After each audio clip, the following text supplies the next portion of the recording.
클릭해 주셔서 감사드려요. 구독, 좋아요 꼭 눌러주시고 행복한 하루 시작하세요. 그럼 오늘의 재미난 이야기 시작할게요. 조선 500년 역사를 살펴볼 때 두드러지는 특징의 하나는 왕위의 순리적 승계가 이상할 정도로 어려웠다는 점이다.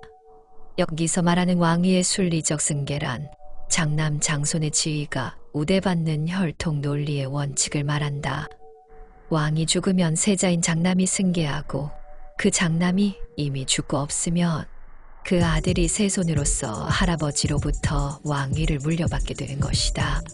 조선조의 왕위 계승은 출발점에서부터 이상하게 꼬였다.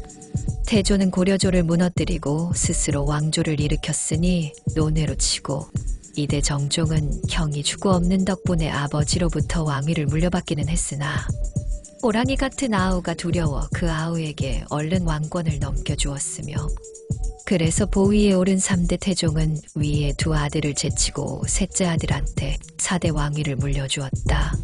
그로써 세종이라는 영명하고 천재적인 왕이 탄생하게 되어 후세의 역사를 되짚어보는 우리로서는 천만다행이라고 생각하긴 하지만 어쨌든 세종의 경우 역시 순리적 승계가 아니었던 것만은 틀림없다.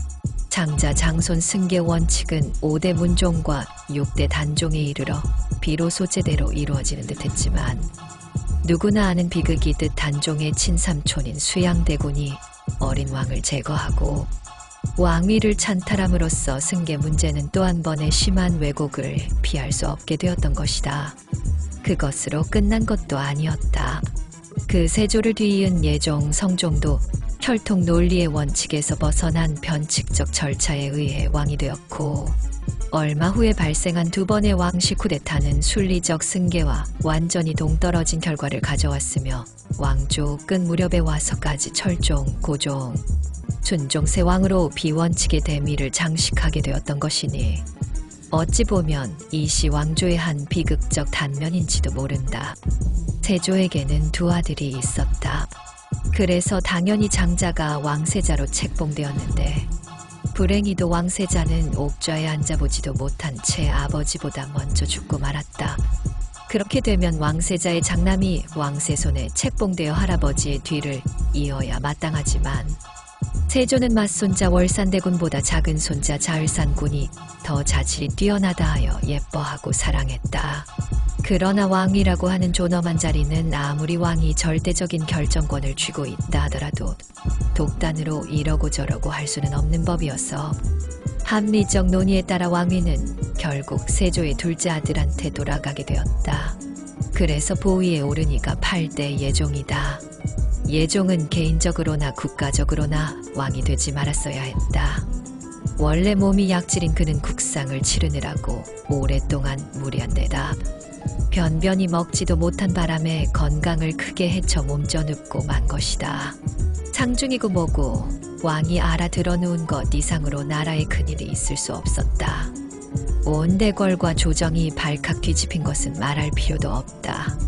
모두 얼굴이 사색이 되어 종종 걸음을 치는 가운데 극진한 간호와 100가지 좋은 약도 다 소용없이 예종은 회생의 가망이 없이 그 생명이 바람 앞에 촛불과 같이 아슬아슬했다.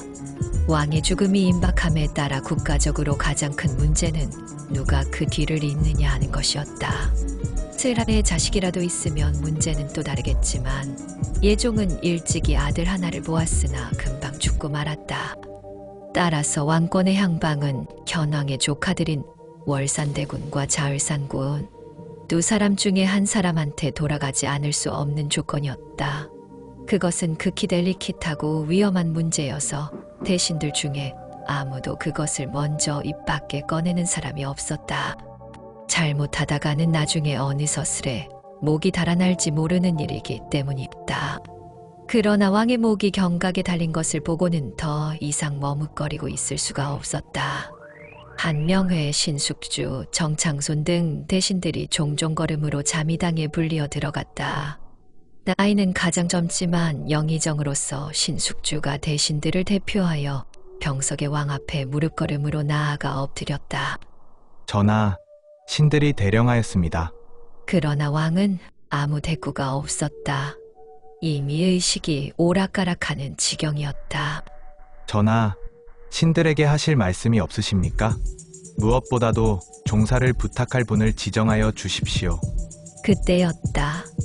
늘어져 있는 발 뒤에서 세조의 아내인 동시에 견왕의 어머니로서 왕실의 가장 어른인 정의대비의 음성이 들려왔다.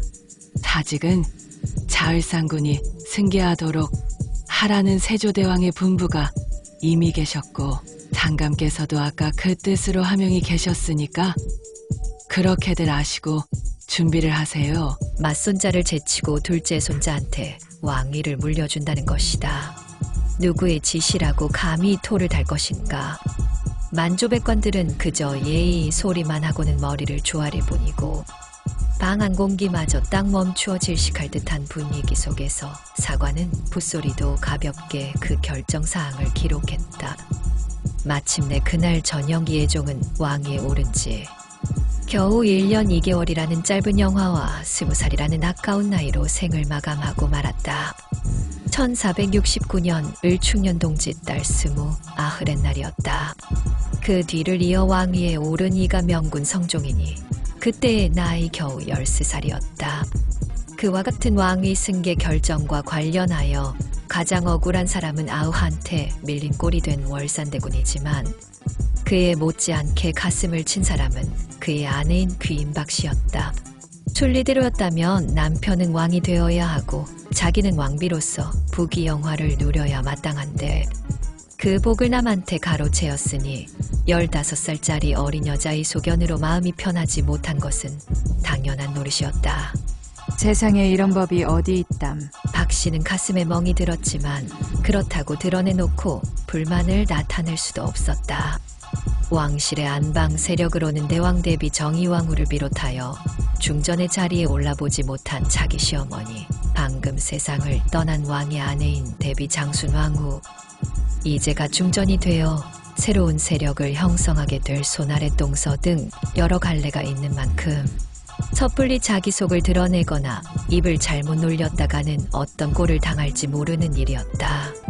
영리한 박씨는 오로지 운명이고 나의 복이 이 정도인 모양이구나. 하는 체념으로 모든 정을 사귀려고 노력했다.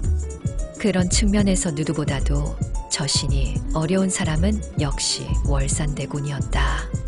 왕조 창건 초기에 일어난 방번, 방석이 난을 비롯하여 친족하를 제거하고 왕위를 찬탈한 할아버지 세조까지 왕실에서 일어난 골육상잔이 얼마나 많은 피를 흘리게 했던가. 만일 대신들 중에 누군가 자기 입지를 강화하기 위하여 월산대군이 불만을 품고 역모를 꾸미고 있다 하며 없는 사실을 그럴싸하게 부풀리거나 실제로 권력의 욕심을 품고 자기한테 은근히 접근해 오는 경우에는 자기의 진심이 어떻든 간에 죄를 면할 수 없는 입장에 몰릴 것이 불을 보듯 뻔했다. 거기에는 변명의 여지가 없었다. 오로지 자이건 타이건 왕위에 대한 미련이 기미가 보여졌다는 혐의 하나만으로 목숨을 부지할 수 없게 되는 것이 관행이었다. 아우가 왕위에 오름으로써 입장이 미묘해진 월산대군은 지금의 덕수궁인 경운궁을 사저로 하여 나가 살고 있었는데 아우인 왕을 가능한 한 자주 찾아보고 형제애를 보이는 한편 자기 주변의 사람이 접근하는 것을 철저하게 배제함으로써 말썽의 소지를 차단하려고 애썼다. 성종 또한 도량 깊고 너그러운 성품이어서 형의 그런 처지를 동정하고 이해했다. 그래서 수시로 형을 대궐로 청해다가 잔치를 베풀고 그러지 못할 때는 간절한 내용을 담은 편지나 시를 전하며 형을 그리워했다. 그것은 형에 대한 진정이기도 했지만 그런 모습을 주위에 널리 보임으로써 이간질하려는 자들이 끼어들지 못하게 하려는 일종의 시위이기도 했다. 사사롭게는 나의 아우이지만 전하께서는 참으로 성군의 자질이 충분하신 분이오. 우리를 생각해 주시는 품이 얼마나 고마우신지. 월산대군이 그렇게 말하면 박씨는 다소곳이 고개를 끄덕였다. 생각해 보구려. 대궐에는 할머님이신 대왕대비 마마를 비롯하여 여러 안어른들이 내려다보고 계시고 거기에 빌부터 세력을 다투는 무리들의 시세움과 경쟁이 얼마나 치열한가 말이오. 전하께서도 그렇지. 여러 원로 대신과 백관들이 국사한 하나의 처결에 간섭하여 이것은 이러시오, 그것은 저러시오 하고 시시콜콜 말을 거드니 나라기 좋아 나라님이지 얼마나 갑갑하시겠소. 거기에 비하면 나는 조롱을 벗어난 새요, 웅덩이에서 강으로 나온 고기와 같지 않겠소. 더군다나 신분으로 말할 것 같으면 임금의 형으로서 국위 영화가 보장되어 있으니 더 무엇을 바랄 것이 있겠소. 어련하시겠습니까? 하기는 그렇게 마음 편하게 가지시는 것이 좋기는 하겠지요. 부인은 그렇게 말씀하실 것 없어요. 중전마마로 말할 것 같으면 주위의 수백 명이 아리따운 궁녀가 임금의 총애를 받기 위해 경쟁하는 가운데 둘러싸여 있으니 하룬들 마음 편할 때가 있을 것 같아요. 거기에 비하면 부인은 오로지 당신만을 사랑하는 자비가 항상 곁에 있으니 여자로서 그보다 더 행복할 수 있겠소. 그것은 사실입니다. 두 사람은 서로 마주보며 웃었다. 그러고는 자기들이 누리고 있는 현상의 행복에 만족했다. 다만 아쉬운 것이 있다면 슬아의 자식이 없다는 점이지만 그래도 두 사람 다 아직 젊기 때문에 절망적으로는 생각하지 않았다. 그러나 호사다마라는 말처럼 생각지도 않은 불행이 닥쳐왔다. 월산대군이 시름시름 앓다가 갑자기 죽은 것이다. 워낙 금슬이 좋은 부부였기에 박씨의 충격과 슬픔은 말할 수 없었고 일시적으로 청맹관이 증세를 보이기도 했다. 여기서 청맹관이란 눈은 떠 있어도 실제로는 앞을 보지 못하는 증세를 가진 사람을 이르는 말이다.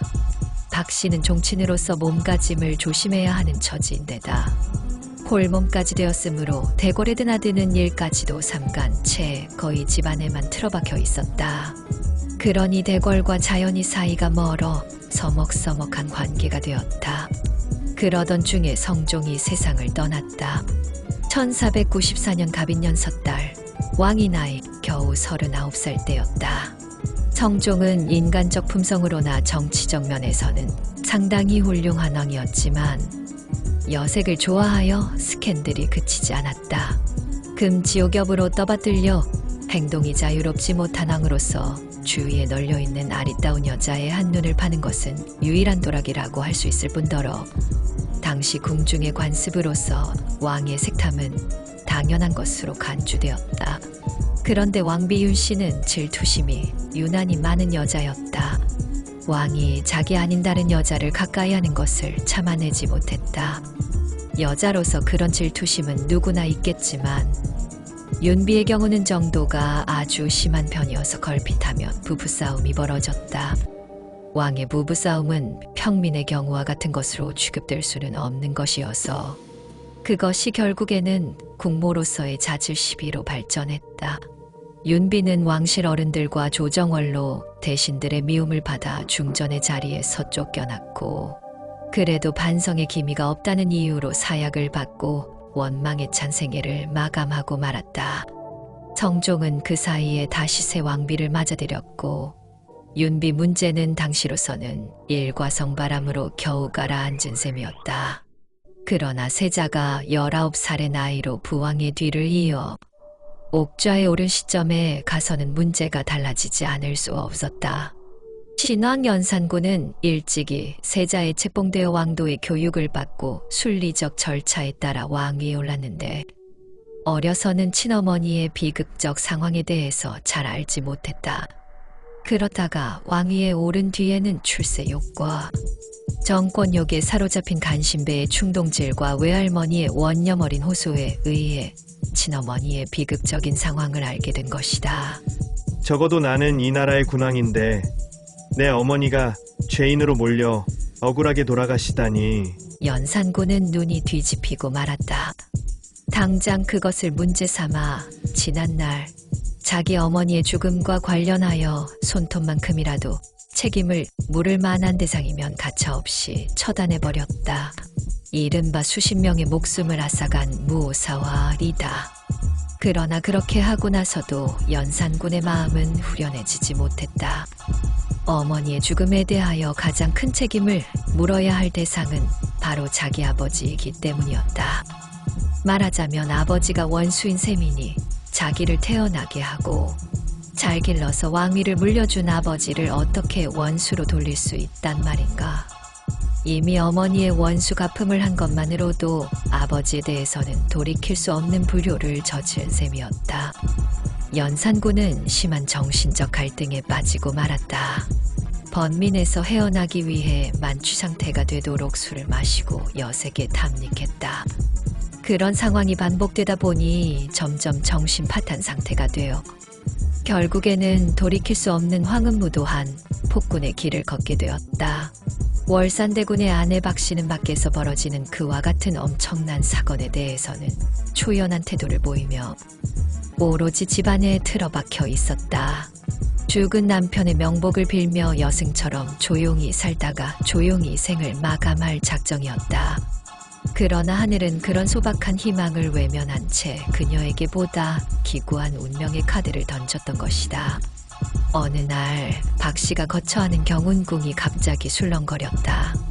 월산대군 부인 박씨는 즉시 입궐하라는 상감마마의 어명이오. 대전별감이 와서 외치는 소리를 듣고 박씨는 공연이 불길한 생각으로 가슴이 철렁 내려앉았다.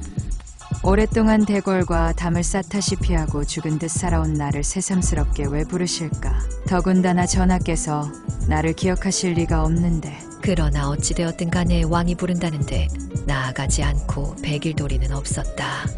박씨는 황급히 격식에 맞는 옷차림을 하고 자기를 태우러 나온 가마에 몸을 실었다.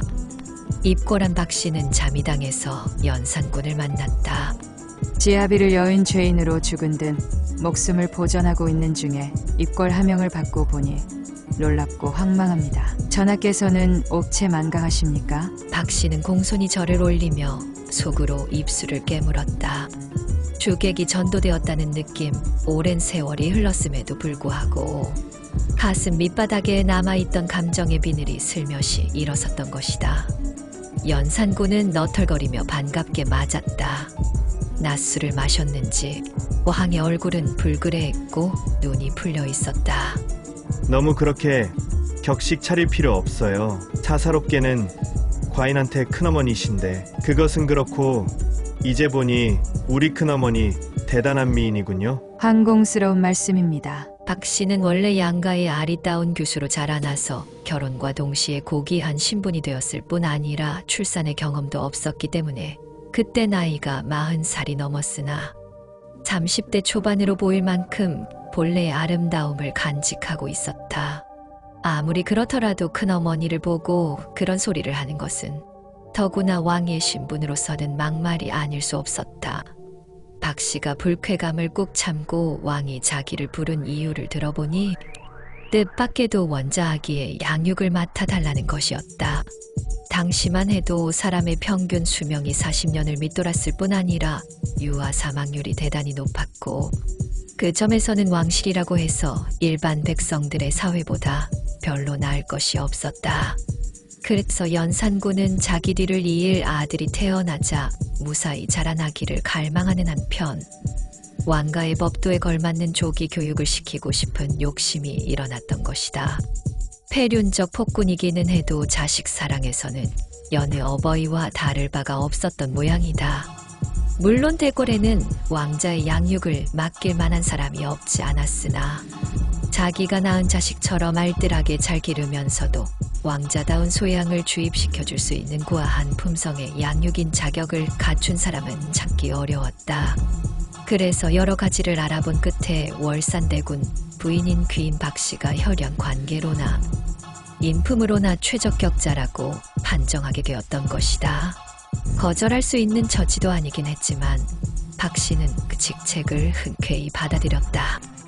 아이를 가져보지 못한 여자의 모성 본능이 크게 발동했고 왕실의 종친으로서 모처럼 중대한 일을 맡았다는 보람과 기쁨 또한 작지 않았다. 박씨는 아이의 대궐 안에 거처를 정하고 어린 왕자를 지성으로 보살폈다. 더럽혀진 기저귀를 가는 일조차 다른 손을 빌리지 않을 정도였다. 그녀는 실로 오랜만에 웃음을 되찾았고 화색을 띤 얼굴은 활짝 핀 몽경 같았다. 그런 어느 날 밤이었다. 아이를 돌보는 일에 피곤해진 박씨는 곤하게 잠이 들었다. 얼마나 잤을까? 벼랑간 무엇에 짓눌린 듯 가슴이 답답해서 얼핏 잠이 깨었다. 다음 순간 박 씨는 소스라칠 정도로 놀랐다. 칠흑 같은 어둠 속에 누군가가 위에서 자기 몸을 누르고 있지 않은가. 아니, 쥐, 조용히 해요. 소리 지르려는 박 씨의 입을 막으며 괴한이 속삭였다. 남자였다. 술 냄새가 코를 찔렀다. 누군데 이런 무엄한. 허허, 나라니깐. 아, 박 씨의 입에서 슬픈 탄식의 소리가 새어나왔다. 천만 뜻밖에도 연산군이었기 때문이다. 상대방이 누구인지를 아는 순간 박 씨의 몸에서는 갑자기 힘이 쑥 빠져나가고 말았다. 세상에 어찌 이런 일이. 박 씨는 천길 낭떠러지에 떨어지는 듯한 절망을 느끼며 속으로 외쳤다. 무슨 무섭고 추한 짐승이 나를 공격해 오는 느낌이었다. 눈에서는 뜨거운 눈물이 흘러넘쳤다. 그 눈물은 야욕을 채울 대로 채운 왕이 피부만 새벽녘의 방에서 나간 후까지도 샘처럼 솟아나왔다. 충동적인 야욕으로 박 씨를 덮친 연산군은 그녀를 아예 비빈으로 삼아서 드러내놓고 자기 소유로 만들려고 했다. 그러나 그의 폐륜적 행위를 규탄하거나 말릴 만큼 용기 있는 사람은 아무도 없었다. 그러나 연산군이 다시금 박 씨를 찾았을 때는 이미 그녀가 남몰래 대궐에서 자취를 감춘 뒤였다. 그렇다고 자기 사저인 경운궁에 돌아간 것도 아니었다. 연산군이 안달이 나서 빨리 찾으라고 고령을 해도 허사였다. 월산대군의 묘를 관리하는 사람이 무덤 앞에 초라한 행색으로 쓰러져 있는 박 씨를 발견한 것은 그로부터 얼마 후였다. 기구한 운명의 여인은 사랑하는 남편에게 자기 허물을 사죄한 다음 스스로 삶을 마감했던 것이다. 연산군과 월산대군 부인의 이야기는 후일 연산군의 폐륜적이고 미친 정신상태를 입증하는 주요한 소재가 되어 소설 금삼의 피와 드라마 조선왕조 500년, 드라마 장녹수 등에서는 그녀가 조카 연산군에게 당한 후 대청의 목을 매거나 약을 먹고 생을 마감하는 스토리로 전개한다. 하지만 주변 정황으로 볼 때 이를 역사적 사실로 인정하기는 다소 어려운 부분이 있는데 월산대군 부인 박 씨는 연산군보다 적어도 20살 이상 연상인 50대 여인이었고 평생 아이를 낳지 못했으며 모정의 굶주린 연산군에게 있어서 친어머니와 같은 존재였다. 게다가 승평부대 부인이라는 시효가 내려질 무렵 월산대군 부인 박 씨는 위중한 병에 걸려 사경을 헤매고 있을 때였다. 그녀가 죽기 한 달 전 연산군은 큰어머니에게 대라는 글자를 더 내렸고 그녀가 죽기 일주일 전에는 박원종으로 하여금 누이의 병을 극진히 간호하라는 명까지 하달한다. 이 같은 정황으로 볼 때 월산대군 부인이 연산군과 통정을 했다거나 그의 아이를 임신했다는 이야기는 현실적으로 받아들이기 어렵다고 생각되는데요. 또 한 가지 주목되는 사실은 연산군이 폐위된 이후 두 사람의 관계가 여러 가지 유언비어로 둔갑하여 떠돌았다는 점입니다. 중종실록에는 월산대군 부인이 연산군에게 당한 후 동생 박원종으로부터 왜 참고 사는가? 삶을 마감하라라는 독촉을 받고 스스로 생을 마감했다는 이야기도 등장합니다. 이렇듯 아이러니한 게 역사인 것 같습니다. 더 좋은 이야기로 다음 시간에 뵙겠습니다. 행복한 시간 되십시오.